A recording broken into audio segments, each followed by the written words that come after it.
বন্ধুরা,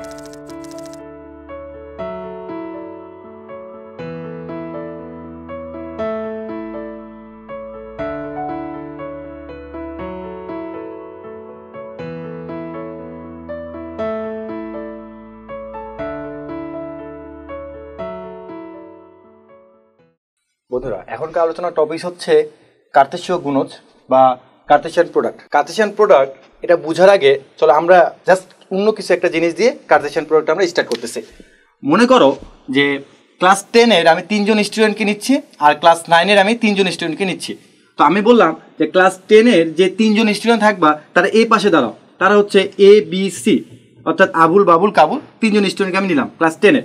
এরপর আমি যাচ্ছি ক্লাস 9-এর 3জন স্টুডেন্টকে নিতে, যারা হচ্ছে DEF, মানে কি ডাবুল ইবুল ফাবুল ধরে নাও। আচ্ছা, এখন আমি বললাম যে আচ্ছা ক্লাস 10 আর 9 এই 3জন আর 3জন, এই 3জন স্টুডেন্ট আর 3জন স্টুডেন্ট, এদের মধ্যে আসলে কতভাবে পেয়ার তৈরি করা সম্ভব, অর্থাৎ এরা কতভাবে জোড়া তৈরি করতে পারে। তো এখন দেখো অনেকে বলবা যে আচ্ছা এই 10-এর স্টুডেন্ট আছে 3জন আর 9-এর আছে কয়জন বলতো 3জন, তার মানে 3 আর 3 যোগ করলে 6, তার মানে পেয়ার তৈরি করা সম্ভব কয়টা বলো 6টা পেয়ার তৈরি করা সম্ভব। কিন্তু আসলে কি 6টা পেয়ার তৈরি করা সম্ভব? চলো একটু দেখে নিই। দেখো ক্লাস 10-এর যে আবুল আছে সে ইচ্ছা করলে কিন্তু ক্লাস 9-এর ডাবুলের সাথে একটা পেয়ার তৈরি করতে পারে, সে ইচ্ছা করলে কিন্তু ইবুলের সাথে একটা পেয়ার তৈরি করতে পারে, সে কিন্তু ইচ্ছা করলে ফাবুলের সাথে একটা পেয়ার তৈরি করতে পারে। তার মানে দেখো আবুলের জন্য পেয়ার তৈরি করার অপশন আছে টোটাল কয়টা বলো তো? 3টা। একইভাবে দেখো বাবুল ইচ্ছা করলে কিন্তু এখানে ডি এর সাথে একটা পেয়ার তৈরি করতে পারে, ই এর সাথে করতে পারে, আর এটা কিন্তু এফ এর সাথে করতে পারে। তার মানে বাবুলের কাছে কিন্তু 3টা অপশন আছে পেয়ার তৈরি করা। একইভাবে কাবুলের কাছে কিন্তু 3টা অপশন আছে পেয়ার তৈরি করা। তার মানে একটু চিন্তা করো তো, এর আছে 3টা অপশন, এরও আছে 3টা অপশন, এরও আছে 3টা অপশন, তাহলে টোটাল আমরা এখানে জোড়া কতগুলো তৈরি করতে পারবো একটু বলো তো? 9টা জোড়া তৈরি করতে পারবো। সেই 9টা জোড়া চলো আমরা একটু আবার সেটের মাধ্যমে দেখে নিই। আচ্ছা, ক্লাস 10-এর স্টুডেন্টের মধ্যে কারা কারা ছিল বলো তো? ABC মানে আবুল বাবুল কাবুল ছিল। আর 9-এর স্টুডেন্টের মধ্যে কে কে ছিল? তারা ছিল ABCDEF। ওকে, তো আমি চাচ্ছি যে আসলে তারা কতভাবে পেয়ার তৈরি করতে পারে সেটা একটু বের করা ম্যাথমেটিক্যালি। তো আমি করতে যাচ্ছি T ক্রস N দিয়ে আমি বের করতে যাচ্ছি। তো ফার্স্টে দেখো এ ইচ্ছা করলে ডি এর সাথেও পেয়ার করতে পারে, ই এর সাথেও করতে পারে, এফ এর সাথেও করতে পারে। তার মানে এ করতে পারে ডি এর সাথে, এ ই এর সাথে করবে, আবার এ কার সাথে করবে বলতো? এফ এর সাথেও করতে পারবে। একইভাবে দেখো তো বাবুল ইচ্ছা করলে ডি ই এফ এই 3টার সাথে কি করতে পারে? পেয়ার তৈরি করতে পারে। তাহলে বি ডি, তারপর তোমার বি ই, আর একটা তোমার সি এফ। একইভাবে কাবুল কি করতে পারে? ডি এর সাথে করতে পারে, কাবুল ই এর সাথে করতে পারে, কাবুল কি করতে পারে? এফ এর সাথেও করতে পারে। তাহলে দেখো তো যে এখানে টোটাল পেয়ার তৈরি হয়েছে কয়টা? 1টা 2টা 3টা 4টা 5টা 6টা 7টা 8টা 9টা। তার মানে এখানে আসছে আমার কয়টা বলো তো? 9টা আছে। তার মানে আমরা কি এটাকে এভাবে বলতে পারি না যে আচ্ছা আমার এখানে যদি কখনো m সংখ্যক উপাদান থাকে আর এখানে যদি কখনো আমার n সংখ্যক উপাদান থাকে, তাহলে আমার টোটাল উপাদান সংখ্যা কত হবে? টোটাল উপাদান সংখ্যা হবে আমার m ইন্টু n, এত সংখ্যক। দেখো এখানে উপাদান সংখ্যা আছে 3, এখানে উপাদান সংখ্যা আছে কত বলতো? 3। তার মানে 3 ইন্টু 3 ইকুয়াল টু কত বলতো? 9। তার মানে এখানে টোটাল পেয়ার হয়েছে কয়টা বলতো? 9টা পেয়ার হয়েছে। সাপোজ যদি এখানে 4টা উপাদান থাকতো আর এখানে 3টা উপাদান থাকতো, তাহলে আমাদের টোটাল পেয়ার হইতো কয়টা বলতো? 4 3 কত বলতো? 12টা পেয়ার হইতো। তার মানে m ক্রস n সংখ্যক পেয়ার হইতো। আচ্ছা, এখন একটু লক্ষ্য করো যে আমি এখানে কি করছি বলতো? T ক্রস n, আর এখানে আমার টোটাল পেয়ার আসছে কয়টা বলতো? 9টা। তো এতক্ষণ যে আমরা কষ্ট করে বের করলাম যে এখানে 9টা পেয়ার আছে, আর এটা আসলে আর কিছুই না, এটা হচ্ছে আমাদের কার্তেশিয়ান গুণজ। অর্থাৎ কার্তেশীয় গুণজ যদি কখনো আমাদের করতে বলা হয়, আমাদের ঠিক এইভাবে করতে হবে যে T ক্রস n এর সাথে এই যতগুলা পেয়ার সম্ভব পরের সেটে তা বের করতে হবে, বি এর সাথে পরের সেটে কতগুলো পেয়ার সম্ভব সেটা বের করতে হবে, সি এর সাথে পরের সেটের কতগুলো পেয়ার সম্ভব সেটাও বের করতে হবে। আর এই বের করাটাকে আমরা কি বলবো বলতো? কার্তেশীয় গুণজ বা কার্তেশিয়ান প্রোডাক্ট।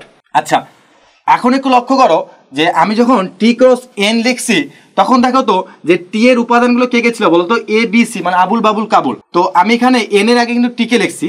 তো দেখো টি এর প্রতিটা উপাদান এই যে জোড়াগুলো আছে, এই জোড়ার কি প্রতিটা আগে আছে না?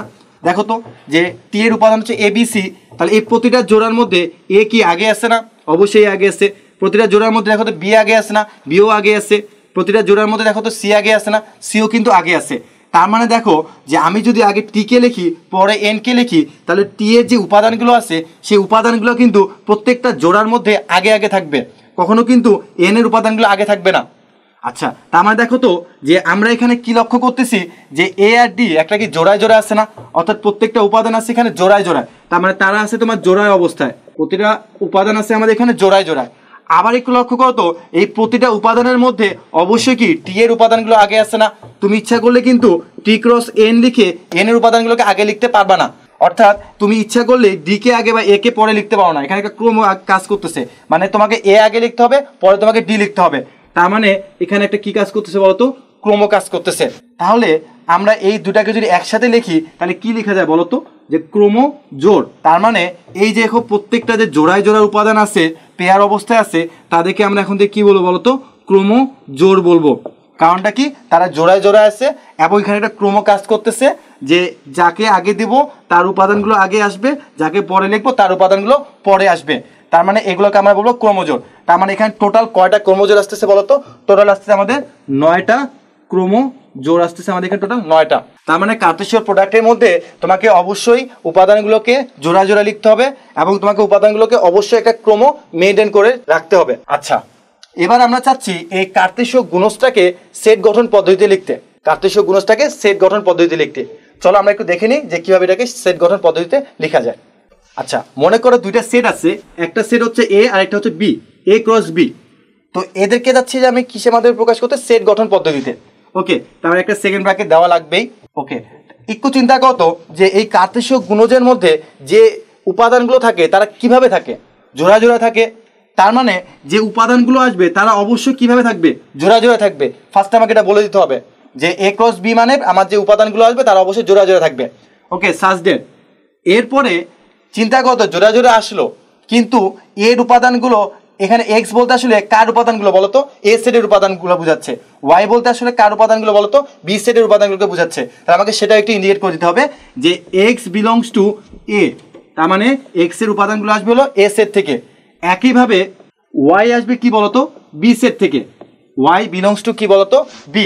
তার মানে একটা কার্তেশীয় গুণজকে আমরা সেট গঠন পদ্ধতিতে লিখতে হলে আমাদেরকে অবশ্যই এভাবে লিখতে হবে।